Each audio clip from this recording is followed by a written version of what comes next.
हाय, आपण पुन्हा एकदा भेटतो नव्याने नवीन विषयाचे. आज आपण जाणून घेणार आहोत विशेष मूल आणि त्याचे असणारे सेन्सरी इश्यूज.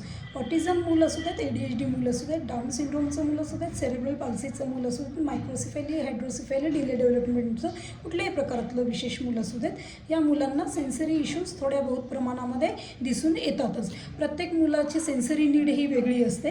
प्रत्येक मुलाच्या सेन्सरी गरजा या वेगळ्या असतात. प्रत्येक मुलाचे सेन्सरी इश्यूज हे वेगळे वेगळे असतात.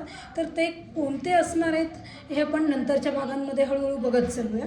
तर सेन्सरी इश्यू आणि वर्तन समस्या मुलांच्या या दोन्ही वेगळ्या वेगळ्या असतात खरं तर त्या कशा वेगळ्या आहेत हे हळूहळू आपण पुढच्या भागांमध्ये बघत जाऊयात.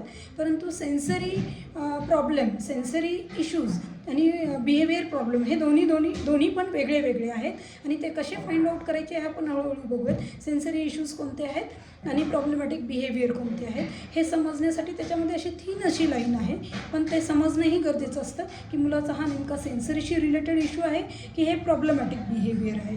तर आपण ते कसं जाणून घ्यायचं हे पुढच्या भागांमध्ये हळूहळू बघत जाऊया. तोपर्यंत नमस्कार, धन्यवाद.